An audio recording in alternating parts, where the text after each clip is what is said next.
Bueno, pues ya estamos en tiempo de tertulia y me acompaña, sigue aquí conmigo Carlos Cuesta. ¿Qué tal, Carlos? Buenos días. Muy buenas, muy bien. ¿Cómo estás? Pércigo Anglano, ¿qué tal? ¿Cómo estás? Pues yo estoy muy tranquilo.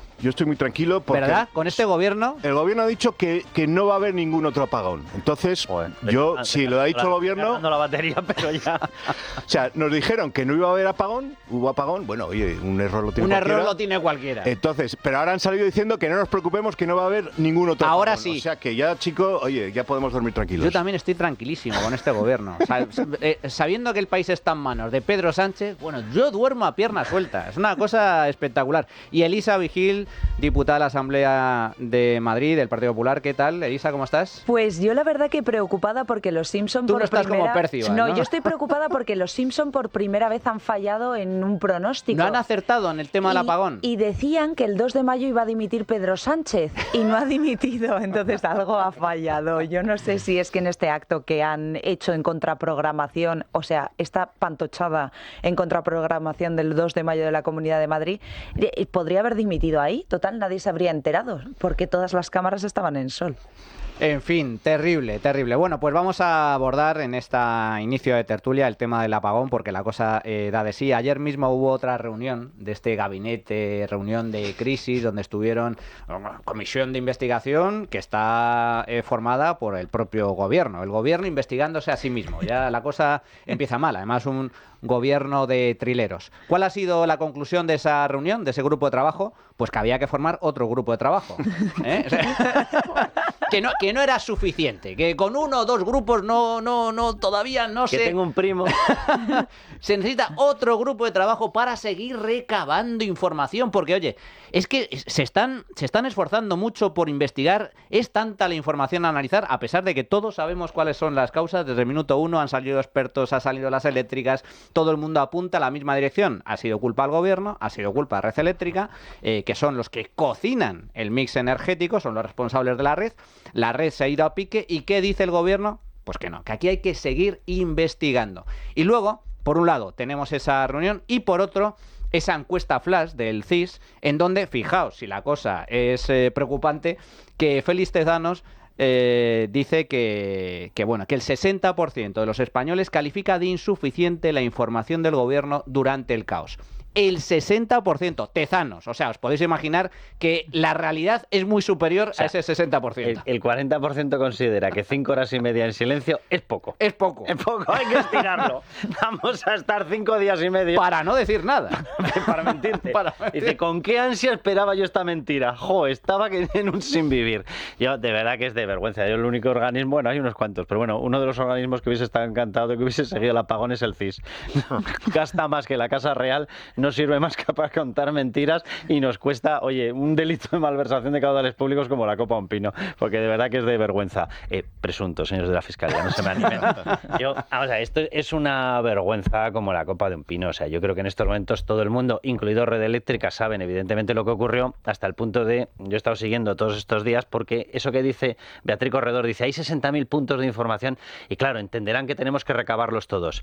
Bien, si ustedes ponen ahora en Google, demanda Red Eléctrica, ¿vale? Te viene la página donde aparecen todos los indicadores instantáneos al microsegundo, donde puedes ver la composición del mix energético y cómo se va a cuadrar al instante. Se va cuadrando. Es cuestión de meterse, repito, demanda, Red Eléctrica. No es demanda judicial, eso a lo mejor llega. Es Red Eléctrica demanda de electricidad. Te puedes meter y lo ves instantáneamente. Y ahí se ve cómo han reponderado ellos la composición del mix energético desde el día en el que ocurrió. Y en estos momentos la composición de las energías Sol hemos tenido un poquito menos por motivo de lluvias y tal, pero hemos tenido eólica. La recomposición del mix de las renovables inestables ha bajado drásticamente. ¿Y qué están metiendo? Más nuclear, más ciclo combinado y más salto de agua, que son las tres estables por definición. Es decir, ellos son tan conscientes de lo que ha ocurrido que al segundo siguiente del apagón intentaron poner solución. ¿Eso por qué es? Porque saben perfectamente que se ha adueñado del mix energético por culpa suya la secta verde, y lo saben perfectamente. Lo que tendría que tener unos criterios absolutamente técnicos de gobernanza, el mix energético, se ha convertido en el campo de experimentación de los ecologistas ultra. Punto final. O sea, no tenemos ahora una red eléctrica, tenemos una woke eléctrica. Eso es lo que tenemos. Han metido porquería de esta por todas partes, y siento decirlo así. O sea, claro que puedes utilizar las energías renovables, claro que puedes, con determinados criterios técnicos, no políticos. Nosotros hemos y con energía de respaldo. Y con energías de respaldo, que se lo llevan diciendo por todas partes. O sea, la gente en la izquierda ha llegado a creerse que es que hay kilovatios de derechas y izquierdas. No, lo que hay es gente con formación y gente sectaria. Este gobierno, aparte de todas las maldades que comete, aparte de ser un gobierno antidemocrático, aparte de ir en contra de los principios de la transición, aparte de ir en contra de las bases constitucionales, aparte de pactar con proetarras, aparte de dar indultos a golpistas, etcétera, etcétera, etcétera, todo lo que podríamos decir, tiene otro fallo, otro defecto brutal, y es su desconocimiento más absoluto. Se cree que puede imponer cualquier ideología y que no va a pasar absolutamente nada. Lo aplica a todo, lo aplica a la empresa, lo aplica a criterios eléctricos, lo aplica absolutamente a todo. Se están cargando el modelo, y el problema es que las mismas indicaciones que tú haces en tu mix energético a través de red eléctrica son las que les llegan a las empresas para sus planes de inversión. Ninguna empresa va a querer apostar por la nuclear si le multiplicas por 2 la carga fiscal y le dejas claro que no le vas a mantener los periodos de amortización más vivos porque le vas a intentar cerrar las nucleares antes del periodo real en el que podrían estar operando. Nadie va a querer invertir en eso, y eso se está notando. Nadie va a querer invertir en ciclos combinados con gas, que son energías de respaldo, porque les estás poniendo las cosas muy difíciles. En estos momentos el gobierno está limitando, por ejemplo, las licencias de bombeo. O sea, las empresas eléctricas, las generadoras, saben que elevando desde acumulaciones de agua, embalses de agua que están más bajos, elevándolos a altos, pueden fabricar saltos de energía. Bien, las licencias de bombeo se las están dificultando, y son las 3 energías que te pueden dar respaldo a un sistema. Hidráulica, gas natural y energía nuclear. La cuestión es que las advertencias se vienen produciendo desde hace tiempo. Esto no es de ahora. Incluso la propia red eléctrica, como bien comentaba antes Carlos en su sección, en su análisis, hay informes de red eléctrica que vienen advirtiendo desde hace mucho tiempo de que el exceso de renovables iba a suponer un problema, acrecentaba el riesgo de apagones. ¿Por qué? Porque la red no estaba preparada para semejante carga de renovables que son solar y eólica, que es energía no síncrona y que por lo tanto no se puede adaptar o corregir las oscilaciones, fluctuaciones e incidencias que se produzcan en el sistema. Pero hicieron caso omiso. Uno de los muchos que hicieron caso omiso es la propia responsable actualmente del Ministerio de Transición Ecológica, Sara Agesen, que decía esto 5 días antes del apagón. España venimos a contar nuestra experiencia como superpotencia renovable, un país que tiene resultados contundentes y que tenemos la posibilidad de aunar sostenibilidad, seguridad y competitividad. Yo estoy convencida, la Agenda Verde es un pilar, un motor de actuación, y por lo tanto alejarnos de los combustibles fósiles y apostar por las energías renovables y esos nuevos vectores también renovables es una apuesta clara y firme. Superpotencias renovables, como bien comentaba Carlos. A mí me da igual de cuál sea el origen de la energía. Yo soy pronuclear porque sé que es una energía estable, es una energía segura, es una energía además limpia. Es una energía eficiente, además es una energía... Geoestratégicamente es muy buena. Es muy buena, y es una energía sobre todo barata si le quitan esta expolio fiscal que está ejerciendo el gobierno sobre las centrales nucleares. Pero si el día de mañana, como cualquier revolución, gracias al capitalismo, el milagro del capitalismo, descubren una energía mejor, y procedente del sol, pues yo firmo el sol, yo quiero solar, siempre y cuando me garanticen el suministro. Pero es que aquí hemos fardado, el gobierno ha fardado de energía superverde, superecologeta, y nos hemos quedado sin luz, Elisa. Bueno, yo voy a complementar un poco lo que habéis venido a decir los dos, porque ya que sois hombres y no podéis decirlo en este estado opresor donde todos son machos violadores, voy a complementar que Beatriz Corredor es... Esa imagen de la izquierda, ¿no? Ponemos a una amiguita que salía en una foto con el señor Ábalos, con Sánchez, con Begoña Gómez, celebrando cuando amiga gana de Begoña. Sánchez, y le ponen a cobrar más de 500.000 euros del erario público de todos los españoles a una persona sin conocimiento de nada. Es decir, podemos decir que es una indigente intelectual en materia energética. Es cierto que tiene estudios en Derecho, pero es como si me ponen a mí a manejar red eléctrica. Es decir, yo intentaría por lo menos hacer algún curso de cómo funciona la energía, por dónde, si la materia se crea y se destruye, solo se transforma, por lo menos tener unos conceptos básicos del mundo, ¿no? Pero esta señora ha salido en la televisión diciendo que esto era la mejor red, la más estable, súper eficiente, ecoresiliente, con perspectiva de género seguramente también, porque la luz seguro que tiene género según la izquierda. Y han montado un un constructo tan abyecto, es todo tan horroroso que al final la gente dice, pero ¿qué demonios está pasando aquí? Esto yo también lo veo como una cortina de humo más que está utilizando el gobierno de Sánchez para tapar toda la corruptela, la prostitución y todo lo que ha pasado en estos meses y, por supuesto, ya no al hermanísimo, sino a Begoña Gómez. Entonces, yo no sé si el apagón estaría programado o no estaría programado, no tenemos ni idea, así que según he leído en todas partes, pues al final has tenido ahí una fluctuación de energía tan a lo bestia que no ha habido forma de gestionar. Pero lo que sí que está claro es que somos una superpotencia corrupta, no somos una superpotencia energética. Se habla de nosotros solamente por la corrupción y porque ahora parecemos Venezuela 2.0 con un apagón que a nosotros, por ejemplo, en mi casa estuvimos hasta las 3 de la mañana. Es una sinvergonzonería que tengas a gente con riesgo de morir en los hospitales porque no tienes previsión alguna. Bueno, y porque y que ha muerto. Y Hay al menos 7 fallecidos que se sepa. Que sepamos, pero es que no tenemos datos, no tenemos nada, nadie ha salido a decir nada y lo único que sabemos es que se han robado 15 gigavatios. Entonces yo cuando me dicen que han robado 15 gigavatios, yo estaba así, digo, todavía saldrá Sherlock Holmes con una lupa a buscarlos. Ese es el drama de gobierno de España que tenemos ahora. Estoy buscando. He oído 1 gigavatio esta noche. Percival, lo cierto es que España una vez más se ha convertido en noticia mundial, pero mundial. O sea, hemos dado la vuelta al mundo porque que se produzcan apagones en países como Bolivia, Ecuador, Cuba, Venezuela, eso no es noticia porque es algo normal. De hecho, hay apagones todos los días. Hay racionamiento de energía.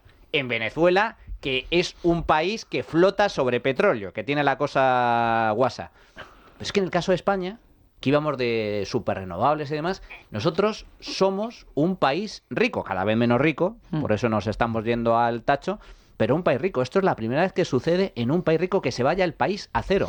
Bueno, por dar una anécdota, yo viví en una época de mi vida en Indonesia, a finales de los años 90, mantengo alguna amistad ahí, y amistades de las que no sé nunca nada, hasta que hay un apagón en España. Y me escribieron desde Indonesia, oye, ¿qué tal estás? ¿Estáis bien? ¿Estáis bien en España? Ya he visto las noticias. Ya somos hermanos. O sea que...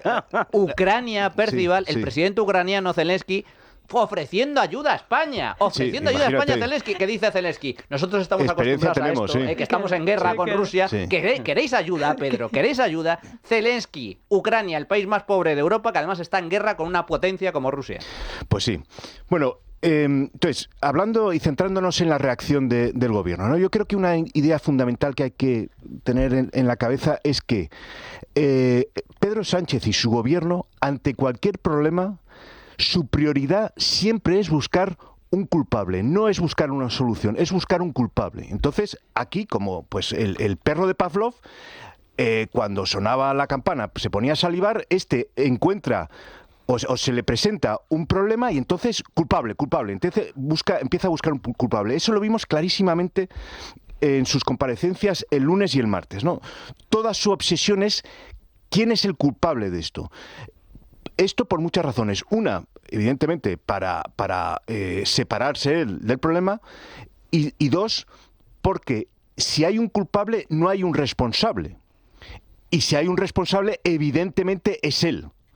Por eso no ha descartado nunca lo del ciberataque, porque es que sería muy conveniente que hubiese un ciberataque, porque entonces hay un culpable, hay alguien que ha tenido una voluntad de que exista este apagón, por así decir, el que ha tirado del enchufe para que se apague España. O sea, es una cosa así. Sí. Y yo estoy convencido de que ciberataque alguno tuvo que haber Sí. en ese momento, porque lo hay sobre todo. Lo hay los bancos, siempre. Lo hay sobre Hacienda, Sí. lo hay sobre todas las entidades de seguros, lo hay sobre todo aquel que acumule determinados datos privados que puedan explotar los ciberhackers estos, los ciberpiratas, cada uno que le llame como quiera. La cuestión está en que lo que están haciendo es intentar forzar, porque el número 3 en la cadena de mando de Red Eléctrica, el responsable, pero no era el jefe de operaciones, porque él tiene una jefa que se llama Concha Sánchez, Que está de vacaciones. que es la persona en la cual se apoya Beatriz Corredor. Beatriz Corredor escogió a otra persona que es Concha Sánchez, que ha mantenido todos los postulados woke al 100% y es la que ha avalado que supuestamente, porque Beatriz Corredor, como estaba diciendo Elisa, no tiene ni idea, y es la que ha avalado que con semejantes fluctuaciones se podía mantener un sistema estable, o con energías con capacidad de tener esas fluctuaciones se podía mantener un sistema estable. Que sobre esa persona, sobre Concha Sánchez, no hemos puesto lo suficiente el acento. Pero bueno, independientemente precisamente de eso.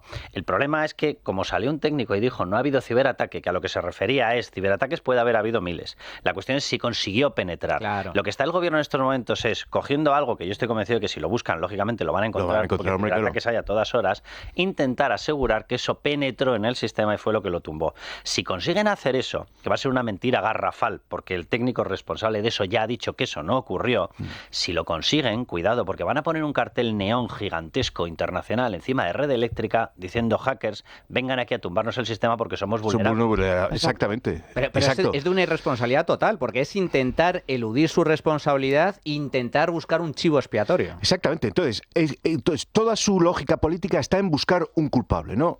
Y también en erigirse en exigencia de responsabilidad a los demás. ¿Por qué esa foto con los operadores eléctricos sentados enfrente del gobierno al día siguiente? Porque era una especie de un tribunal que le estaba diciendo a los operadores visualmente, se lo estaba diciendo, vosotros habéis sido los responsables y nosotros tenemos que venir aquí a exigiros responsabilidades. Claro, mientras el gobierno exija responsabilidades a los demás, no solo va a tener que exigir a sí mismo. Claro, es el planteamiento perfecto. Pero, claro, y lo que intenta esconder todo eso es lo que hemos apuntado desde el principio, que es que el problema de fondo es sistémico, no es de un ataque y de una culpabilidad externa. Es sistémico por haber montado un sistema basado en las renovables exageradamente, que la red eléctrica española no estaba diseñada para aguantar. Y entonces hubo una oscilación de frecuencia, hubo algo no previsto dentro de la generación de energía solar y el sistema se cayó. Pero claro, eso es muy incómodo para el gobierno, no puede admitirlo. Entonces, todo está en ocultar esa explicación y buscar responsabilidades ajenas. No puedo estar más de acuerdo. Ayer, de hecho, hablamos con un experto en la materia, un informe muy, muy certero de la Universidad de las Hespérides con Daniel Fernández, que lo que venía a decir básicamente es el gobierno puso el carro delante de los bueyes. En lugar de llevar a cabo una transición energética con renovables, pero adaptando el sistema con nuevas inversiones capaces de precisamente garantizar la estabilidad y, sobre todo, garantizando en todo caso la energía respaldo, como la nuclear, la hidroeléctrica y los ciclos combinados, apostó todo a las renovables, a pesar de que había anomalías que se estaban registrando en la red desde hace muchísimo tiempo. E incluso las eléctricas, pocos días antes del apagón, venían advirtiendo que el mix que estaba cocinando, porque Red Eléctrica es como la cocina, las compañías eléctricas son los que ponen los ingredientes, fabricando energía de distintas fuentes, pero el cocinero es Red Eléctrica, es Beatriz Corredor, la máxima responsable, y si al final utilizas los ingredientes de forma incorrecta, pues te sale el desastre que te salió. O como en una especie de orquesta de música, lo mismo. Los músicos son las eléctricas y el director de orquesta es Red Eléctrica. Salió mal la operación y las eléctricas advertían desde hace semanas que el mix que estaba cocinando Red Eléctrica era un mix suicida. Las causas, por lo tanto, se saben. Pero ¿qué dice el gobierno? Atención a lo que comenta el ministro de Presidencia y de Justicia, Félix Bolaños. La realidad es que nosotros no tenemos prisa por conocer cuál es la causa, sino que lo que queremos es conocerla con rigor y con exactitud. Para eso se ha creado una comisión que va a ser de análisis, de investigación de las causas del apagón. La prioridad es conocer las causas, sobre todo para que no se pueda repetir un apagón de esas características en nuestro país. Insisto, no nos pongamos un plazo en algo que puede ser una investigación compleja. No nos pongamos un plazo. No hay prisa. No hay prisa, Elisa. ¿Cómo va a tener prisa Bolaños? Pobrecito mío. Si le van a coger en el Congreso, le va a coger Cayetana por banda y lo va a desguazar. Lo va a desguazar vivo. El drama de todo esto es que ya en Europa, que fijaos que tenemos que decir una cosa clara, y es que Europa ha sido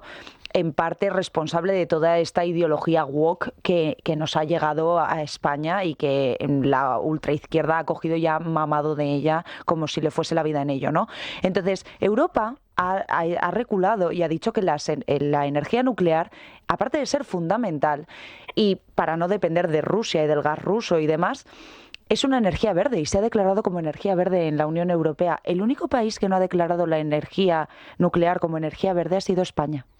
España. De hecho, Es casi decir, la misma persona, Teresa Rivera, en Europa la ha declarado verde y en y España la declara no verde. No verde. Es decir, es el absurdo. Ella es que se vende al mejor postor. Aquí, sí, aquí depende se cómo le vendía, como su cargo dependía de Pedro Sánchez, era la más antinuclear del mundo. En el momento en el que la han nombrado comisaria y Ya. desde la comisión le han dicho, oye, cuidado que aquí somos más países y la nuclear es fundamental. Francia Exacto. tiene 59 reactores. ella es una Entonces, sectaria de ahora tomo sí, y ahora es lomo, nuclear. Y creando además en Francia 10 mini reactores en los próximos años. Es decir, vamos a ver, pero si no es que ya no tengamos aquí la energía, es que luego tenemos un problema, que si estalla en Francia nos llega igual. A ver esta gente verde si piensa que estamos dentro de una cápsula, nosotros, España, separados del mundo. No, vamos a ver, si estalla una central nuclear, que siempre ha sido como la máxima de la izquierda con el tema de las nucleares, nos vamos todos de paseo. Entonces, esté en Francia o esté en España, lo que tenemos que apostar son por centrales nucleares eficientes, que estén bien resueltas con los avances que tenemos a día de hoy,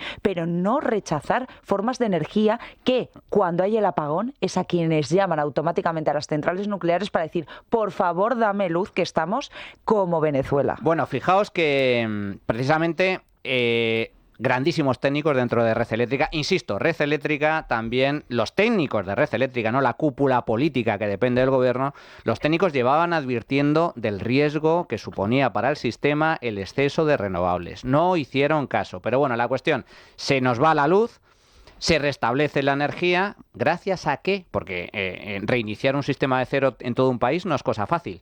Pues gracias, en parte, a Francia, que empezó a enchufar energía nuclear como si no hubiera mañana, y a Marruecos con energías fósiles, porque Marruecos es carbón y gas natural. Bueno, pues ¿a quién culpó Pedro Sánchez en su segunda comparecencia del apagón? No solo a las eléctricas, como bien comentaba Percival, sino también a las nucleares. Esto es lo que dice Alfredo García, operador nuclear y uno de los grandes divulgadores de la energía nuclear, ingeniero de telecomunicaciones, en una reciente entrevista con Jordi Wild sobre esas declaraciones de Pedro Sánchez culpando a la energía nuclear. Y no hablo de los colegios ingenieros nucleares, estoy hablando de los colegios de ingeniería, que los tienen todas las comunidades autónomas. Incluso el Consejo General de Colegios Ingenieros hizo un comunicado a principios de año, en enero, si no recuerdo mal, diciéndole al gobierno, no cierren las centrales nucleares, porque si cierran las centrales nucleares vamos a tener tres consecuencias claras. Una consecuencia, riesgo de suministro y de interrupción del suministro. Lo que pasó. Aumento de las emisiones de gases de efecto invernadero y aumento del precio de la electricidad. Pues estas son las consecuencias de cerrar las nucleares. Percival y Elisa. Claro, es que el equivalente a que Pedro Sánchez admitiese que las nucleares puedan ser positivas para la economía y para el sistema energético español sería que admitiese que Begoña es culpable. O sea, es que hay cosas que fundamentalmente, ontológicamente, metafísicamente no puede admitir. No puede admitir que la nuclear es positiva, como no puede admitir que su hermano, por ejemplo, no sea culpable. Entonces, toda su acción política va a ir dirigida a ocultar eso. Y entonces, bueno, pues no solamente sale el lunes por la tarde señalando a las nucleares cuando es exactamente lo contrario, como acabamos de escuchar, sino que cuando Bolaños dice vamos a dedicar mucho tiempo a encontrar las causas, lo que están diciendo en el fondo es vamos a dedicar mucho tiempo a desarrollar un discurso que nos proteja a nosotros mismos de nuestras declaraciones y de nuestras posiciones pasadas. Porque es que es el instinto de supervivencia básico de este gobierno. Cualquier cosa que pase, nosotros tenemos que desarrollar un discurso que nos proteja a nosotros mismos. Oye, que hay millones de españoles viviendo con velas, deambulando por las ciudades sin semáforos, buscando cómo volver a casa. Eso da igual. La clave es defendernos a nosotros mismos de nuestros errores y no admitir un error, pase lo que pase. El error siempre tiene que ser de los demás. Elisa. Bueno, y antes de que echen la culpa a Ayuso, porque ya sabéis que siempre nos acaban echando la culpa a Madrid. Dales tiempo, ¿eh? Por Dales eso, tiempo. antes de que le echen la culpa a Ayuso... Las luces de los de mayo, está claro. Quiero recordar... Bueno, lo que pasa es que si es por el exceso de bombillas tendrían que culpar al alcalde de Vigo también, ¿eh? Bueno, no, pero te digo, no cuenta, porque está en la Sánchezfera, ¿no? Entonces, hace 3 años y medio aproximadamente nosotros salimos con un plan ante un un posible apagón en la Comunidad de Madrid, que lo presentó Enrique López. Bueno, el gobierno nos puso verdes. Y en ese momento se exigió al gobierno de España desde la Comunidad de Madrid, presidida por Isabel Díaz Ayuso también en ese momento, que teníamos que tener un plan ante una posible eventualidad como la que hemos vivido. Y entonces decíamos, por favor, tenéis que desarrollar algún tipo de estrategia en caso de que haya un gran apagón. Se nos puso de vuelta y media diciendo que éramos unos catastrofistas, unos negacionistas, que es que éramos lo peor, porque no creíamos en la energía verde, porque es que nosotros que somos... Bueno, es que parece que quemamos petróleo en barriles, en barricas en mitad de la calle para contaminar a la atmósfera roja en la que vivimos, ¿no? Pero eso que se exigió hace 3 años y medio quiere decir que ya se sabía en ese momento que esto podría llegar a pasar y que puedes dejar inmovilizada a una comunidad autónoma con más de 7,5 millones de habitantes. Es que, vamos a ver, hay una cuestión a la que ha tocado Perceval que es muy delicada. Vamos a ver, ¿qué es lo que está buscando el Partido Socialista? Evidentemente no está buscando una solución, evidentemente, y es verdad, está buscando un culpable al que echarle la culpa de todo lo que ha ocurrido. Relato. ¿Y por qué?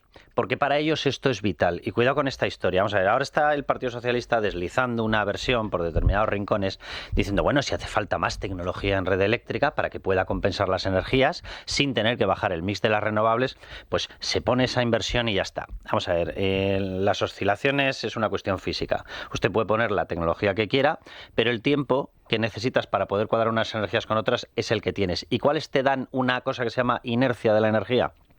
Te la dan las energías más estables. Si tú no tienes esas energías estables, que es lo que ha ido ocurriendo, que se ha ido reduciendo el peso de las energías estables, el tiempo de respuesta provocado por esa inercia baja. Bien, un técnico de red eléctrica que yo conozco y con el que suelo hablar, me dijo, mira Carlos, cuando estábamos nosotros, es decir, antes de que llegara el gobierno socialista, el tiempo que nosotros teníamos de respuesta para compensar cualquier perturbación era de 15 segundos. En estos momentos el tiempo de respuesta está en 5 segundos. ¿Por qué? Porque te ha bajado la inercia. Eso no se va a poder solventar con una cuestión tecnológica. ¿A qué es a lo que quiero ir? ¿A qué idea quiero ir? Vamos a ver, para el gobierno y para el Partido Socialista y para el socialismo en general, es absolutamente imprescindible 2 materias porque son sus 2 nuevas banderas, el feminismo ultra y el ecologismo ultra. Ellos van a intentar, como sea, no bajarse del machito de esta historia. Ellos tienen que seguir intentando demostrar, y eso es lo que hicieron, y hemos publicado una información en Libertad Digital porque se llegó a utilizar en algunas reuniones del gobierno la palabra tenemos que demostrar que se puede funcionar exclusivamente con energías renovables. Tienen tal sectarismo y tienen tal necesidad ideológica en el socialismo, en el comunismo, de mantener sus 2 banderas, con una pincharon en hueso no, es que directamente soltaron a más de 1.000 violadores por las calles, con la ley del sí es sí, con la otra han pinchado en un apagón. Son un desastre con patas, pero van a intentar mantenerlo, literalmente, porque es básico para el eje de su propia difusión política, para el eje de su difusión ideológica. Ellos quieren convencernos de que es posible este sistema. El feminismo nos trajo la ley del solo sí es sí y la salida a la calle, la excarcelación de cientos de violadores y la reducción de penas a pederastas, violadores, agresores sexuales de todo pelaje, y las políticas ecologistas nos han traído el gran apagón. El primero de muchos en caso de que no se corrija esta senda. Vamos a hacer una pequeña pausa. Antes, oye, os estáis poniendo finos, ¿eh? Vaya forma de desayunar. Qué éxito tienen las pastas, los bollos, los croissants de Pastelería Saúl, con tiendas en Arturo Soria, en Alcoriza, en Canillas, en la calle O'Donnell, en la calle Orense, y también con servicio a domicilio a través de su página web, pasteleriasaúl.com, o llamando al 91 331 01. Ahora os traigo un café para que acompañéis las pastas y regresamos de inmediato con otro tema, porque estamos hablando de socialismo, del gobierno, y vamos a hablar de las filiales del gobierno, de UGT y comisiones obreras, de los sindicatos, de los comegambas de este país. La trinchera de llamas. Es radio. Bueno, pues ya estamos de nuevo en tiempo de tertulia. Suena la música. Recordad que tenéis todas las canciones que suenan en el programa en la playlist de La Trinchera. La podéis encontrar en Spotify, en redes sociales y en la web de Es Radio. Y recordar también que publico libro, Socialismo, la ruina de España. Oye, yo no es por nada, pero creo que estoy acertando en el diagnóstico. Socialismo, la ruina de España. Nos vamos al tacho. Aquí explico por qué, cómo se crea la riqueza, cómo se destruye, por qué hay países ricos, por qué hay países pobres, y por qué España, que era hasta hace poco un país rico, cada vez se está convirtiendo en un país más pobre. Como digo siempre, esto es un manual para que cuando discutas con tus amigos podemitas, comunistoides, rojos como el infierno, los machaques. Sí. Los machaques. Directamente le lancemos el libro a la Los cabeza. machaques. Ya sea... Has dicho la frase mirando a Elisa, ¿eh? No, pero... Es que yo los llamo rojos públicamente. Yo creo que Rojos, por eso lo ha dicho. zurdos, esa panda de zurdos. Bueno, pues Socialismo, la ruina España, ya disponible en Amazon, en todas las tiendas y librerías. Y por cierto, este mismo miércoles, pues tengo un evento con Fran Carrillo en Pie en Pared, por la tarde, en la calle Marqués de Cubas 23, donde hablaremos del libro. Señores, vamos a hablar de sindicatos. Oh. Porque estamos de puente. Pero Del apagón al apagón. Pero ¿por qué estamos de puente? Porque el 1 de mayo es festivo, que a mí me hace mucha gracia, el Día del Trabajador, y es justo cuando no se todo el trabaja. mundo no trabaja, excepto los sindicatos, que solo trabajan un día al año, Sí. y es precisamente el día 1 de mayo. Bueno, pinchazo histórico. Según las cifras oficiales de la delegación del gobierno, que es del PSOE, en Madrid, que fue la manifestación más numerosa, reunieron a 12.000 sindicalistas. 12.000. Y en otras ciudades ya ni os cuento. Y eso la delegación del gobierno. Imaginaos cuál es la realidad. Eran Pepe Álvarez y Unai Sordo y sus secuaces, es decir, sus camarillas. Pinchazo histórico. ¿Por qué será? Hombre, ¿será quizás porque los sindicatos, aparte de que se han convertido en unas filiales muy obedientes del gobierno, han protestado por las políticas de Donald Trump? Que ya me dirás tú, Carlos. De todas formas, no, yo creo que la verdadera causa es que ya los manifestantes son fijos discontinuos. No les tocaba acudir y dicen, mira chico, ya si total, para trabajar un día de cada 10, oye, como que hoy que no me manifiesto. A ver, sé perfectamente que la Constitución marca una representación y le marca un papel, se lo marca a las patronales, se lo marca a los sindicatos, pero simplemente una cuestión, se lo marca dentro del ámbito laboral, punto número 1. Yo estoy hasta el moño de escuchar los planteamientos políticos generales. Miren, señores de UGT, señores de comisiones obreras, si algunos ya sabemos que ustedes son simplemente cadenas o eslabones de una cadena política y que dependen a nivel de subvención de lo que les pagan determinados partidos a través, por cierto, si se lo pagasen a través de la financiación del partido estaría más tranquilo, pero se lo pagan a través de la financiación de los presupuestos generales del Estado, es decir, a través de nuestros bolsillos. Bien, la representación de estos señores, según los últimos datos que yo he mirado, de todos los sindicatos en conjunto es de entre el 13 y el 16%. Traducido, más de 8 de cada 10 trabajadores no tienen ninguna representación en estos señores. A estos señores no les vota la población o no les vota el corpus total de trabajadores de España. Por lo tanto, su legitimidad democrática a efectos de planteamientos políticos es cero o negativa. Como diría Fernando Simón, o nada, o ninguna, o alguna, o una. Bien, esa es la situación de estos señores. Salen, hacen planteamientos políticos por arriba y por abajo. Realmente no hablan de trabajo. Si ustedes quieren hablar de trabajo, cójanse las estadísticas que ustedes mismos maquinan y maquillan, cójanselas y se darán cuenta de que en estos momentos de cada 10 contratos que se firman en España, solo 2 son a jornada completa y de puestos indefinidos. Es una vergüenza la precariedad en la que nos ha metido eso, el socialismo, la ruina de España, literalmente. En estos momentos, por cada puesto de trabajo indefinido que se está destruyendo, se está creando menos de uno parcial, es decir, estamos en plena sustitución. Tenemos menos horas trabajadas por trimestre de las que teníamos en el arranque de la crisis subprime. En España no se crea empleo. Las estadísticas están totalmente maquilladas. Si se suman todos los colectivos que se sacan, incluidos los más de 800.000 empleados, parados, ellos los llaman empleados, fijos discontinuos, que no están trabajando, que están en situación de inactividad, nos vamos a los 4 millones de parados. Tenemos la mayor tasa de paro de toda la Unión Europea, tanto en general como en juvenil, como en femenina. Hola, señores de los sindicatos, que es que ahora van... Yo no he visto una cosa más antigua y más casposa que un sindicato. Y ahora van de chupifeministas y chupiecologistas. ¿Pero de dónde salen, de verdad? Si les ves con los jerseys esos estilo mocedades y dices, pero por amor de Dios, que alguien se renueve ahí dentro, que de verdad que es que no cabe más caspa. O sea, que se repasen sus propias estadísticas. O sea, hablarnos del avance de la fachosfera internacional, hablarnos de Donald Trump. Pero, señores, mírense sus propias estadísticas. Están destrozando a los trabajadores por culpa del socialismo, las empresas les están obligando a hacer unos planteamientos de reducción de jornada laboral.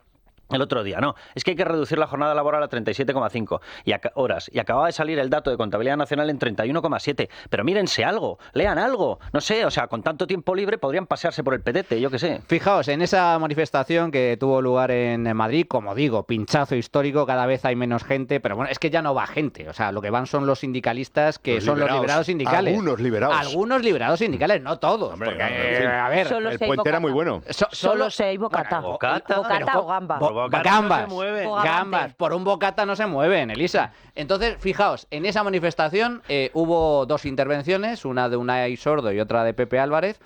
Esto es lo que decía Unai Sordo, líder de Comisiones Obreras. Estamos ante el mayor riesgo reaccionario que ha vivido España, que ha vivido Europa y que ha vivido el mundo desde el final de la Segunda Guerra Mundial. La llegada de Trump al poder en Estados Unidos y esto de la guerra arancelaria y de la guerra comercial es mucho más que una batalla por las balanzas de los saldos comerciales de Estados Unidos. También es eso, pero es mucho más. Es que lo que se está cuestionando, por si alguien no se ha dado cuenta, es la propia democracia. Unai Sordo criticando a Donald Trump en el Día del Trabajo en España, ¿eh? En España. Porque claro, como aquí gobiernan los suyos, pues entonces se dedican a... Un comunista hablando de democracia. Tiene tela el también. club de la comedia. Bueno, esto es Unai Sordo, pero ¿qué dijo Pepe Álvarez, el líder de UGT? Quieren acabar con los derechos de las mujeres. No quieren igualdad. No quieren que continuemos avanzando. Es un escándalo, una vergüenza. Les gustaría que las mujeres volvieran a casa, que las mujeres fueran esclavas.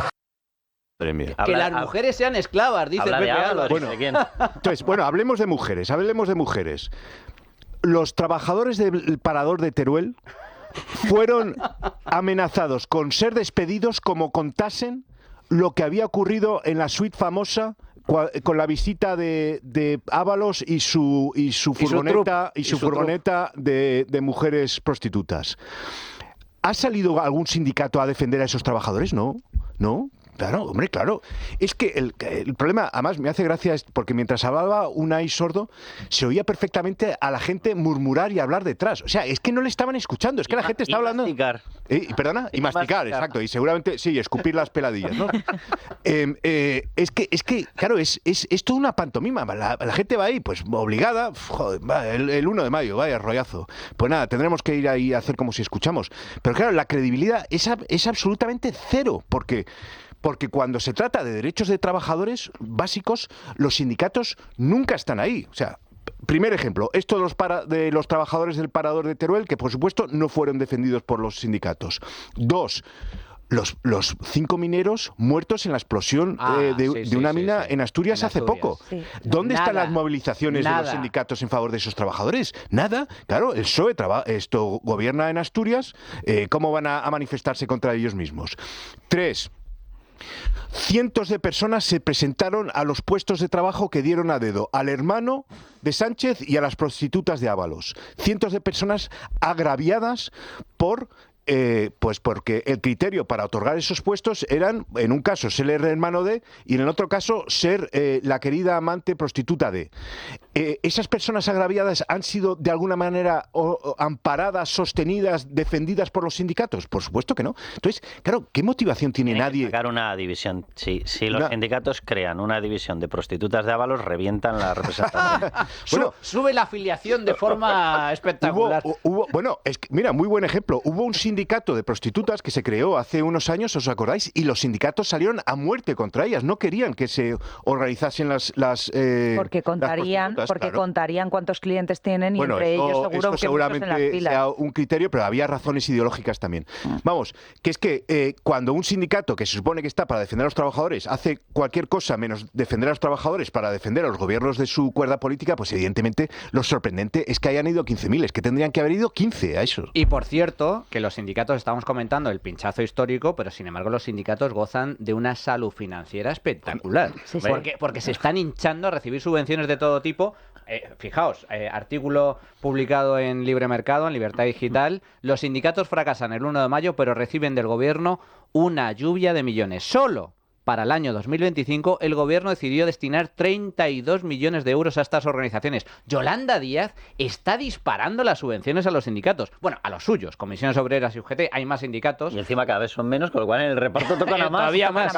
Elisa. Bueno, yo creo que realmente no nos estamos dando cuenta de lo importante. Los sindicatos no aparecen y hay un pinchazo, pero porque se están cogiendo fuerzas para cuando gobierne la derecha, ¿no? Entonces, cuando entremos el Partido Popular, van a sacar toda la retahíla de camisetas que deben estar planchando para poner poner todos los eslóganes de la ultraderecha fascista, trampista, etcétera, etcétera, y ese es el drama. Fijaos, estaba leyendo un dato y es que el 80% de los trabajadores en Dinamarca están afiliados a un sindicato. En España realmente no llegamos ni al 15%, ¿no? Pero ya no es solo eso, es que tenemos que abrir un melón muy importante que es horas trabajadas y productividad. España está en una productividad por hora del 31,5% frente a Noruega con un 79,9%.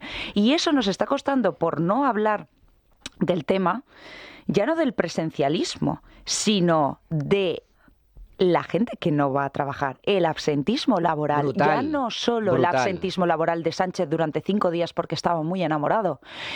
Es que en España nos está costando 1,5 millones de personas que se absentan de su puesto de trabajo a las empresas casi 100.000 millones de euros. Pero es que a los españoles nos están costando más de 142.000 millones de euros ese absentismo laboral. Y nadie está diciendo absolutamente nada. Ya no es que no se manifiesten por los derechos de los trabajadores, solo se manifiestan en contra de la derecha. Solo salen para decirnos que somos unos fachas. Pues sí, señores, somos unos fachas a mucha honra y estamos defendiendo que se bajen los impuestos, que se creen empresas, por lo menos en la Comunidad de Madrid y en todas las comunidades donde gobierna el Partido Popular. Claro que sí. Mira, es que justo me has dado pie perfectamente, me lo has puesto ahí, ¿eh? Me lo has puesto ahí para rematar. Solo nos llaman fachas. Pues, pero es que lo que dice Elisa es totalmente cierto. Óscar López, ministro del gobierno de Pedro Sánchez. A todos los fachas y a todos los ultras de este país, los derechos de los trabajadores en España van a seguir avanzando. No solo no vamos a retroceder, vamos a seguir avanzando. De la mano de los sindicatos, con el gobierno de Pedro Sánchez, subió el salario mínimo, subieron las pensiones, siguen subiendo las pensiones, se ha creado el ingreso mínimo vital, ha habido una reforma laboral que nos ha permitido tener más empleo estable y vamos a reducir la jornada laboral. Por lo tanto, los derechos de los trabajadores van a seguir avanzando en España. A todos los fachas y a todos los ultras que pierdan toda esperanza. Fachas, todo fachas. No, que oye, que el país va fatal. Fachas. Apagón, fachas. Sois una panda de fachas. Bueno, en eso consiste todo el relato del gobierno. Pero fijaos, porque claro, es que ya hasta desde la propia izquierda se empieza a criticar a los sindicatos. Roberto Vaquero, líder de Frente Obrero, el otro día lo explicaba a las mil maravillas en el programa de Iker Jiménez. Además estabas tú delante, Carlos, si no recuerdo mal. Esto decía Roberto Vaquero sobre los sindicatos. No son sindicatos de clase. Cuando sale Unai Sordo y el Pasminas diciendo que son los sindicatos de clase, lo fueron hace 60 o 70 años. En el caso de UGT y en el caso de comisiones, desde la transición. No son sindicatos de clase, por eso la gente les ve como comegambas. Y por eso creo que son la gente en este país que peor visión tiene la gente de ellos. Pero cuando la gente habla de un sindicalista, en vez de ver una persona abnegada que lucha por los derechos de los trabajadores, ve a un vividor que se preocupa por Palestina, por los derechos trans y por memeces varias. Y por poner impuestos a los trabajadores. Come gambas y comedores de jamón. Y además decía muy bien Roberto Vaquero, son vendeobreros. Ahí hubo que hacer una acotación porque claro, se le olvidaba a Roberto que también el ibérico les mola. También hacen un pequeño descanso y ahí le atizan al ibérico. Vamos a ver, si la gente se fija en una cuestión es muy llamativo. En España más del 90% de las empresas creadoras de empleo son empresas pequeñas, micropymes, pymes, a lo sumo medianas, etcétera. Bien, es decir, nos queda un espectro de creación de empleo de menos de un 10%. Qué casualidad que encaja con el porcentaje de representación que tienen los sindicatos, que estarían en torno a eso, a un 13%, un 14%. ¿Qué está pasando? Vamos a ver, ellos están centrando en un tipo de trabajador o empleado público, donde es más fácil reclamar este tipo de cuestiones, básicamente porque lo pagamos con los presupuestos generales del Estado y no miran criterios de rentabilidad. Y grandes empresas que luego acaban teniendo determinados acuerdos, tratos o pidiendo una política de subvenciones, etcétera, y además tienen mucho más motor financiero, etcétera. ¿Qué es lo que está pasando? Cuando ellos dicen que defienden, y dice Óscar López, con el Partido Socialista se avanza en la defensa de los derechos de los trabajadores, el 90%, que son pequeñas empresas donde el empresario ha hipotecado hasta su casa, se tiene que levantar a las 6, 7 de la mañana, cuando hay problemas se lo quita de su propia nómina, autónomos que están permanentemente con restricciones personales de su propio consumo para sacar adelante y mantener su negocio, quitándose vacaciones, etcétera, esa capa que compone un 80 o un 90%, y lo digo literalmente, medianas empresas donde la gente es totalmente responsable de que o pones tu hombro o todo el mundo trabaja o todo el mundo, como ocurrió aquí en el apagón, que se comportó la redacción de una forma absolutamente excepcional, buscando los puntos wifi que sobrevivían para seguir escribiendo, porque eres consciente de que una empresa se mantiene con el apoyo de todos los trabajadores. Esa capa que representa un 80-90% está pagando las gambas y el ibérico de esta gente. Lo digo porque esa coincidencia de porcentajes es muy llamativa. Se limitan a una capa que tiene presión política, se limitan a una capa que cada vez, lo siento mucho, vive mejor a costa de un 80-90% de trabajadores que cada vez viven peor. Un 80-90%. Oye, yo soy el primero que, el trabajo no es que me provoca, no, es que me encanta trabajar. Pero describamos las cosas como son. O sea, el trabajo se está incrementando para mucha parte de la población, bendito sea. El problema es que por una retribución, sobre todo cargada fiscalmente, que les destroza en poder adquisitivo, y se está liberando para esa capa donde sí tiene influencia el sindicato. Esto es muy importante porque lo que está explicando Carlos a mí me recuerda mucho a Argentina. Es una casta. Durante décadas el peronismo lo que hizo fue exprimir, machacar a impuestos a la parte productiva de la sociedad, empresas, Totalmente. trabajadores, la parte productiva de Argentina, a costa de mantener paniaguados con ayudas, subvenciones, incluidos muchos sindicatos que son auténticos parásitos. Pero ¿sabéis lo más terrible de todo? Es que Roberto Vaquero les llamaba vendeobreros, comegambas, que esto ya se está popularizando. UGT, no sé si lo habéis visto, pero para eso estamos aquí, para ponerlo. UGT se enorgullece de que sean comegambas. Ha sacado, ha sacado una canción, UGT, con motivo de la celebración del 1 de mayo, presumiendo en un vídeo musical de ser comegambas. Dicen literalmente que la gamba roja vencerá al pollo facha.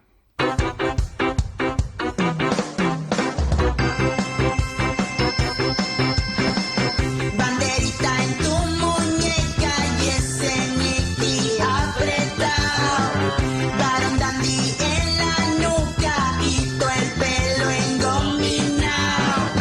En el coche suena la cope, oyes a los santos de podcast. Ana Rosa sí que sabe, es que mienten los demás. Tú de pollo, yo de gamba, yo tan roja y tú tan facha.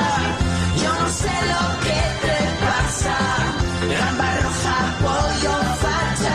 Gamba roja, pollo facha. Bueno, pues como sois tan creativos, sindicalistas, como sois tan creativos, pues desde la parte liberal, conservadora, desde la gente honrada y trabajadora de este país, también tenemos una canción para vosotros. Gracias a mi amigo, un genio de la inteligencia artificial, Rawai. Se llama la canción Comegambas, el rap del sindicato, especialmente dedicado a todos los españoles de bien que levantan este país con su esfuerzo y su trabajo frente a los que solo se dedican a comer gambas y a beber champán con el dinero de los demás. Atentos a la letra. Mientras el pueblo curra, yo sigo forrado. Yo soy el rey del sindicato, todo controlado. Siempre en la mesa con marisco bien dorado. Mientras el currente suda, yo me relajo. Con la subvención el lujo nunca lo bajo. Come gambas, pa' eso soy un pro. Me he curado en la vida pa' que dame flow. Pepe Álvarez en el trono viviendo al animal. Parásito del sistema, orgullo sindical.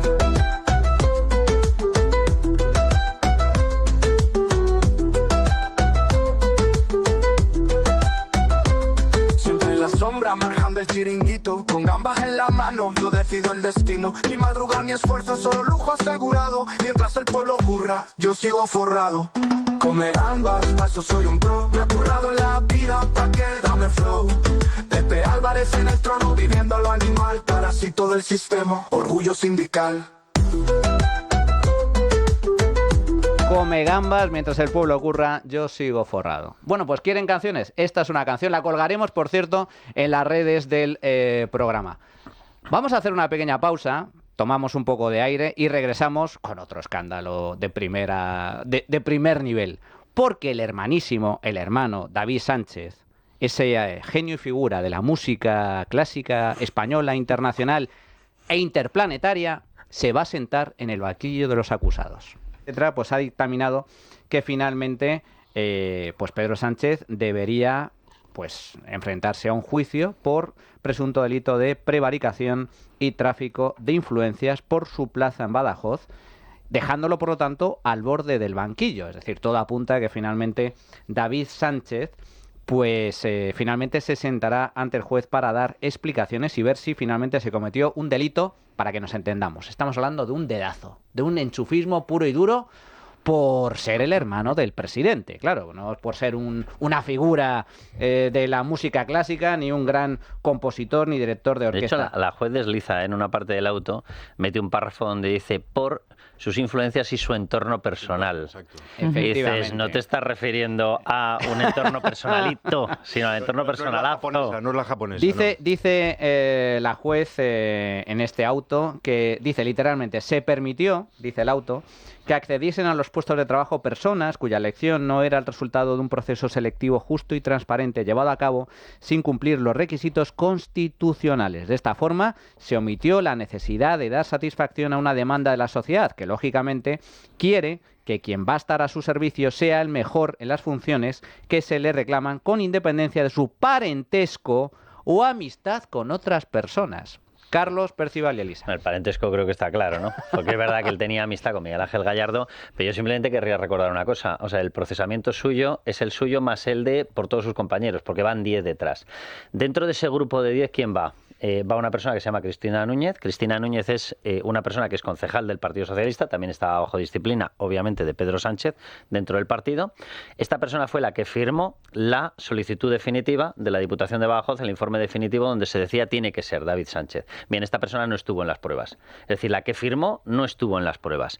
Y otra de las personas es Luis Carrero. ¿Quién es Luis Carrero? Pues Luis Carrero es hermanito, hermanísimo, el que le mandaba los mensajes o los mails con semejante cercanía y semejante muestra de cariño, del cual la juez ya lo que está diciendo es, vamos a ver, esta persona fue seleccionada, es decir, aquí hay más de un enchufe. De hecho, del propio David Sánchez son 2 enchufes, porque el primero fue el de coordinador de conservatorios, pero luego repitieron la proeza.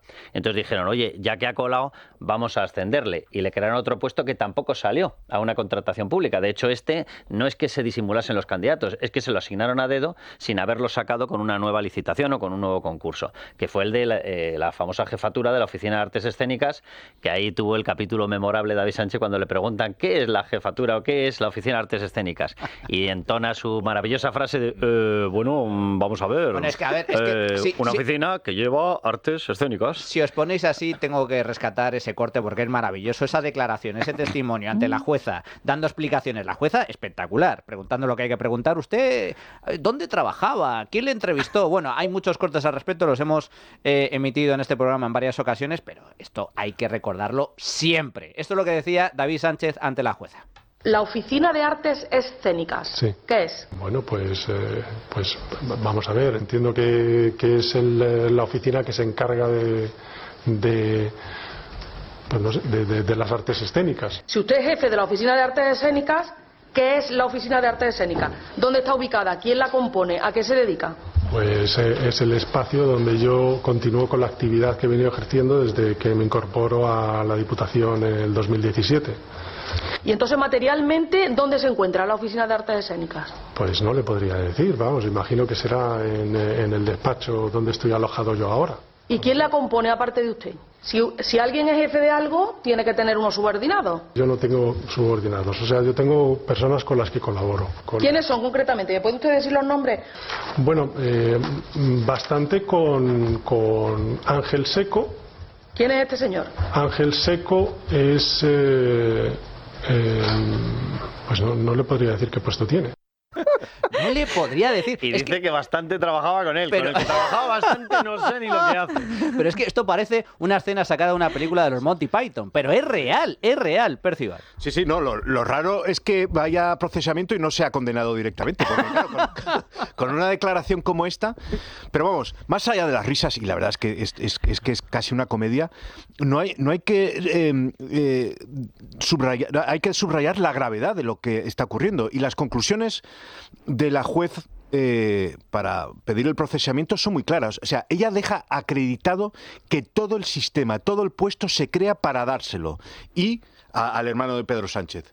Y entonces pone encima de la mesa quiénes son los que deciden que se va a crear este puesto, con la intención de que sea David Sánchez el que se beneficie de él.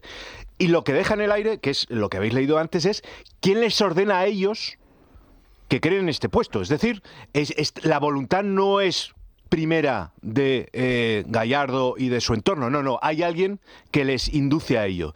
Y aquí el testimonio de uno de los que va a ser procesado seguramente es muy importante, porque dice que después de un mitin en 2017 en Badajoz, Pedro Sánchez le dijo, pues mi hermano se dedica a la música. Le dijo, uy, qué interesante. Qué casualidad. Qué casualidad. Pues mira, aquí, pues sabiéndolo, pues mira, quizá aquí pudiésemos hacer algo por él. Se dedica a la música y Percival, hay que recordar, estaba buscando trabajo. Sí. Esa es la clave del asunto. Exacto. Exactamente. Y no tiene nada fijo. Bueno, pues ahí claramente, y eso está en el auto y claramente se está abriendo la puerta a que durante el juicio se indague en esa dirección. Y bueno, y de luego las evidencias contra David Sánchez son demoledoras. O sea, no solamente por estas declaraciones, sino por los demás detalles que han salido del tipo. Buscaba residencia en Badajoz antes de que se le adjudicase la plaza. En fin, ¿quién se dedica a buscar casa antes de que te den una plaza? Bueno, pues David Sánchez lo hacía. Elisa. Bueno, yo creo que en total se han encontrado 27 indicios por parte de la jueza Beatriz Viedma que podrían ser los causantes de este enchufe, ¿no? Ya sabemos por qué cayó la red eléctrica. Cayó por tantos enchufes que tiene el gobierno de España. Por eso ha caído la red eléctrica en nuestro país. Recordar simplemente a todos nuestros oyentes que procesado es igual a imputado, ¿no? Aunque hayamos cambiado la nomenclatura, pero esa es la realidad. Pero a mí me parece quizás lo más sórdido de todo este tema. Ya no es que no sepa dónde está su mesa, ya no es que no sepa con quién trabaja, ya no es que no sepa dónde está el baño, porque cómo le vamos a preguntar semejante cosa. Yo le preguntaría dónde están los aseos, ¿no? Porque alguna vez tienes que ir. ¿No iba a trabajar? No, es el cambio de nombre de la plaza que se hace en el año 2022. Es decir, él era coordinador de las actividades de los conservatorios, pero como no hacía nada en los conservatorios, entonces lo cambiaron a jefe de la Oficina de Artes Escénicas. Es lo más grotesco de todo. Dicen, como se está levantando el plumero y se están empezando a quejar los conservatorios de que no hay actividad, vamos a cambiarle el nombre a todo este chiringo para que este señor no tenga que trabajar. Pero ha salido una noticia y dice, pido más tiempo porque necesito visualizar todos los documentos. O sea, yo creo que se tiene que ver a sí mismo contestando las absurdeces que ha dicho, pero quizás lo más peligroso de todo esto es, sabemos que existe una ley de amnistía. Mi pregunta es, ¿puede el señor Sánchez, presidente de este país ahora bananero, sin luz, amnistiar a su propio hermano si el señor Biden ha amnistiado a su propio hijo, que no te quepa ninguna duda, a pesar de Elisa. tener vídeos porno de todo tipo y de toda condición? ¿Puede pasar lo mismo? Puede.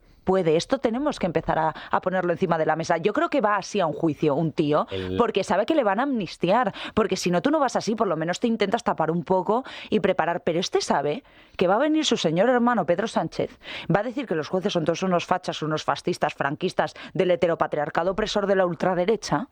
Se va a quedar tan ancho y va a decir, pues te amnistío porque es que la justicia es fascista. Y, de verdad, ¿no nos damos cuenta de la destrucción del Estado de Derecho que supone esto? Mira, tres cosas rapidísimo. La persona que ha citado de esa testifical, que es muy importante, que ha citado Percival, su nombre es Ricardo Cabezas. Es el diputado de Cultura del Partido Socialista. 4 meses después del enchufe, esta persona que recibió una conversación o que tuvo una conversación con Pedro Sánchez donde le dijo, oye, que mi hermano está sin trabajo, oye, que mi hermano es músico. Y codazo. Oye, que aquí guiño, te paso guiño. el currículum. ¿Sabes? Codazo y guiño. Que soy el secretario general del PSOE. En fin, muy 4 importante. meses después fue elevado a secretario general del Partido Socialista en Badajoz. Qué casualidad. Claro. El presidente de la Diputación de Badajoz, el que lo enchufa, Miguel Ángel Gallardo, después del enchufe fue ascendido a secretario general del Partido Socialista en toda Extremadura. Luis Carrero, el famoso asesor que fue enviado allí, hermanísimo, nos llevamos de maravilla, ¿qué tal? Fue enviado allí para que llevara asesoría de los negocios de David Sánchez. Bien, esta persona, tercer dato, es el que cuando se empiezan a buscar determinadas partes, y oye, esta persona ha ido a trabajar, David Sánchez, porque es que ni siquiera reconoce la oficina, incorpora en febrero de 2025, es decir, hace nada, antes de ayer, incorpora los famosos partes de trabajo. ¿Quién los entrega? Los entrega personalmente, en mano, Luis Carrero, el asesor de Moncloa. Y esos partes relatan que efectivamente efectivamente sí que iba a trabajar, que tenía unos cometidos brutales. ¿Quién los firma? No hay firma digital, como sí tenían todos los partes de trabajo de todos los trabajadores de la Diputación de Badajoz, y tenía firma manuscrita de David Sánchez. O sea, es que tócate las narices, dice, por lo menos disimulado un poco, por Dios. Es que además hay que recordar que nada más conocerse este escándalo, cuando la justicia empieza a investigar, raudos y veloces se ponen a montar la oficina. Sí. Le hacen la obra, porque no tenía oficina física. Y que ya no daba abasto. Escucha, no, la mesa. La mesa. ¿A quién se la robaron? La mesa, bueno, en fin. Comentas, Elisa, todos son... A Jessica, que no la usaba. A Jessica se la robaron, y el portátil también. Todos se lo han cogido a Jessica. Comentas, Elisa, el tema de cuál es el relato del gobierno. Efectivamente, ¿cómo responde el gobierno ante el procesamiento del hermano de Pedro Sánchez, presidente del gobierno number one, el puto amo? Pues de esta forma. Óscar López, ministro de Presidencia. Pues una vez más, modus operandi habitual, una organización ultraderechista presenta una denuncia falsa para perseguir al entorno del presidente del gobierno. Estoy absolutamente convencido de que esto va a quedar en nada. También procesa al secretario general del Partido Socialista de Extremadura y que fue asesor de Moncloa. Insisto que sabe usted más que yo. Yo desde luego no he visto ningún auto judicial. Hay informaciones periodísticas, por cierto, qué gracia me hace lo rápido que investigan otras filtraciones, ¿no? Cuando son en otro caso, ¿no? Porque llevo ya no sé cuántas filtraciones vistas de supuestos informes, de supuestos autos, de supuestos informes. Yo no lo he visto, no lo conozco, insisto, no voy a opinar sobre una información que yo no tengo contrastada y que de luego no me ha sido comunicada. Insisto, todo esto surge y parte, como siempre, de una denuncia de una organización ultraderechista y estoy absolutamente convencido de que va a quedar en nada porque no hay nada. Pero vamos a ver, señor López, da igual quién denuncie, menos mal que se puede denunciar públicamente este tipo de cuestiones, cosa que el gobierno le gustaría eliminar este tipo de denuncias. Pero da igual quién denuncie, si es una organización de izquierdas, de derecha o medio pensionista. La cuestión es que la justicia en este país funciona, es de las pocas cosas que funciona. Bueno, funciona, está colapsada, pero los jueces de momento se mantienen como jueces independientes a pesar de todos los ataques brutales, asquerosos, deleznables que lleva a cabo el gobierno contra los jueces que investigan casos de corrupción relacionados con el PSOE. La cuestión es, se produce una denuncia, se abre una investigación y la jueza, en este caso instrucción, investiga. 11 meses de investigación, con testimonios, con documentos, y hay indicios para procesar al señor David Sánchez, hermano del presidente, y que vaya a juicio. Da igual quién denuncie, la cuestión es, cuando hay indicios, se investiga. En caso de que haya indicios suficientes para enjuiciar, se enjuicia. Y en este caso, así ha sido. Por cierto, comentamos Óscar López, pero es que no solo es una denuncia de una organización de derechas o de izquierdas o de medio pensionista, o de medio pensionista, que me da exactamente igual, sino que esto decía, por ejemplo, una de las testigos, Cristina Frutos, directora de orquesta que compitió con el hermano de Sánchez por la plaza ante el juez. Esto decía a la salida de los juzgados. Anteriormente yo sabía que, no que me dijeron que estaba dada, pero yo no sabía si yo hubiese creído que estaba dada, no me hubiese presentado. ¿Pero qué le dijeron? Perdone, ¿quién se lo dijo? ¿Quién se lo dijo? Bueno, eso lo he dicho en declaraciones. ¿Y qué le dijeron exactamente? ¿Podría decírnoslo? ¿Quién se lo dijo, por favor? No lo puedo decir, ya se lo he dicho a la juez y lo único que puedo decir es que era algo que sabían más candidatos, no solamente yo, porque yo lo oí como dos candidatos también. Se sabía, era voz populi por parte de los candidatos que luchaban o pugnaban por la misma plaza que el hermano. Bueno, hemos sacado a Óscar Paradores, pero yo creo que quizás lo más grave fue Patxi López presentando la ley para acabar con las acciones judiciales abusivas. Es decir, lo peor de todo es verte a una persona absolutamente lega en derecho como Patxi López diciendo que van a presentar una ley porque, claro, lo que está pasando, la persecución mediática a la que está sometida la familia del presidente, hay que defenderlo, vamos, como sea, ¿no? Esto no lo sacan por decretazo porque es un canteo, pero esto si no lo sacaban a golpe de decretazo y se quedaban tan tranquilos. Es decir, hemos traspasado ya todas las líneas rojas y ahora se quieren cargar el último pilar y bastión porque a por la libertad de prensa ya van, que es nuestra cuarta pata de al final de una democracia, pero van a por los jueces porque ¿qué habría pasado si esto hubiese sido en la derecha? y estuviésemos en el poder, es que aparte de que nos colgaban de los leones del Congreso, y no me cabe ninguna duda, y nos quemaban por herejes, no nos habrían dejado en paz. Aquí no han salido ni los sindicatos, ni la clase obrera, ni ningún español a decir que esto clama al cielo, que la corrupción está inundada, que es que el gobierno de España está actualmente hasta el cuello. Es decir, Sánchez está hasta el cuello. Ya no es el gobierno de España, que me da lo mismo. Es que en Alemania, por copiar una línea de la tesis doctoral, un ministro tuvo que dimitir por una línea. Y aquí es como que todo vale, estamos anestesiados, a los españoles les da igual, y esto tiene que ser de verdad un clamor para todos los que nos oyen, que tenemos que salir y movilizarnos en contra de este gobierno criminal. Percival. Poco se cae la luz en España para las cosas que ocurren. Esto que ha dicho Carlos hace un momento es muy importante, ¿no? Cómo todos los implicados en este caso medraron en el PSOE gracias a haber enchufado a David Sánchez. Y esto, o sea, la importancia de fondo, a mi juicio, de este caso es que pone al descubierto los criterios para medrar en el PSOE con el sanchismo. Es decir, aquí se trata de hacerle favores personales a Pedro Sánchez y gracias a eso te irá bien en la vida. Y eso, a nivel de Badajoz, ha sido enchufar a su hermano, pero es que a todos los niveles es prácticamente lo mismo. ¿Por qué es Beatriz Corredor presidenta de Red Eléctrica Española? Porque es amiga personal tanto de Sánchez como de su mujer. Se conocieron cuando ambos fueron concejales del Ayuntamiento de Madrid y son amigos. O sea, aquí todo se trata de poner amigos en puestos relevantes. Y esa es la estructura de poder que ha hecho Pedro Sánchez. Claro, con este criterio, donde la competencia, donde la capacidad profesional es absolutamente y minoritaria, eso da exactamente igual. Lo que se trata es la cercanía y los favores que le hayas hecho a Pedro Sánchez. Lo increíble es que no se caiga el país todavía más de lo que ya se cae. Un repaso muy rápido para que no perdamos de vista lo que está ocurriendo con la familia Sánchez. Porque claro, está buscando evidentemente la juez Viedma al origen del enchufe. Venga, pues vamos a repasar lo que ha ocurrido con la familia Sánchez de una forma muy rápida. David Sánchez, enchufado en la Diputación de Badajoz. Begoña Gómez, enchufada con una cátedra, con negocios con la Organización Mundial de Turismo, con negocios rurales a través de Teresa Rivera, con el Africa Center, con Guacalúa, metida en el rescate de Air Europa. El suegro, el de las saunas gays, con un piso de Mufaz en el mismo bloque, que casualmente los que salían de la sauna gay cogían el ascensor, se iban arriba, y un piso de 140 metros cuadrados estaba partido en 14 habitáculos nichos, que se me ocurren pocas cosas que se puede hacer en un nicho de semejantes dimensiones. Y los padres, con unas ayudas de más de 700.000 euros ICO para traspasar un negocio a un gestor que la empresa se llamaba con el mismo nombre y le alquilaba los locales a los padres, vamos, que retornaba la ayuda. Oye, vaya con la forma de medrar de las familias, ¿eh? Es que esto es muy importante porque no solo estamos hablando de la corrupción típica en política, sino que en este caso estamos hablando de la familia directa del presidente del gobierno. La familia, como decían en El Padrino, la mafia siciliana.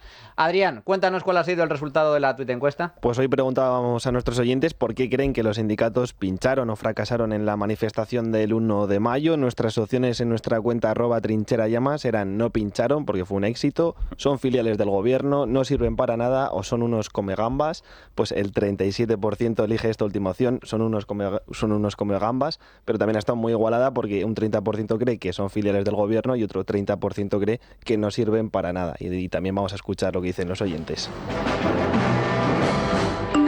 Los sindicatos están en decadencia porque no predican con el ejemplo. Ellos comen marisco mientras el pueblo come patatas. Y así nos va. Gracias. Pinchazo de los comegambas está claro. La gente está harta de estos tipos. No hacen nada por la sociedad, sino por el sanchismo. Y estamos ya hartos de estarle pagando las cenas, comidas, prostitutas y demás, hombre. Que se vayan ya y que se pongan a trabajar. Buenos días. Pues que ¿por qué han pinchado los sindicatos? Pues miren, en mi modesta opinión, porque ya es hora de que la gente se dé cuenta de que les está manteniendo para sus mariscadas y para no hacer nada, porque los liberados es una vergüenza. Y son los que están manteniendo y otra gente que todavía creen en ellos. Todavía creen en ellos. Hola, buenos días. Aquí en La Coruña, la manifestación del día 1 de mayo de los sindicatos fue un total fracaso. Tuve la curiosidad de ir a la ventana a mirarlos, a ver los que pasaban, y nada, así como mucho 150 personas. Yo pensé, viéndolos, que la gente ya está harta de tanta tomadura de pelo y de estos farsantes que viven a cuenta de los demás, no pegan golpe y son unos caraduras. ¿Por qué va a ser? Porque cada vez representan menos a los trabajadores. Yo diría que hasta ni eso. Atacan y señalan al PP, estén o no en el gobierno, y son muy serviles al PSOE, estén o no en el gobierno. Son organizaciones de izquierdas subvencionadas con millones de euros que salen de nuestros bolsillos para pegarse grandes comilonas para compras de fulares y para vivir sin trabajar. Estos comegambas solo saben vivir del cuento y la gente empieza a darse cuenta. Bueno, pues gracias a todos nuestros oyentes y gracias, por supuesto, a mis magníficos tertulianos. Carlos Cuesta, como siempre, un auténtico placer. Percival Manglano. Un placer, don Manuel. Un placer. Elisa Vigil. Seguimos gracias. En la lucha desde la trinchera. Seguiremos. Y a todos ustedes, nosotros continuamos ahora con la sección de historia, donde repasamos... Es que la historia del PSOE es larga. Y tiene una historia negra muy amplia y muy nutrida. Hablamos de los casos de corrupción de la actualidad, pero hubo escándalos antes y lo vamos a hacer de la mano de Enrique Navarro, historia negra del socialismo en España, y después No te equivoques con nuestra querida Nuria Richard. La trinchera de llamas es radio.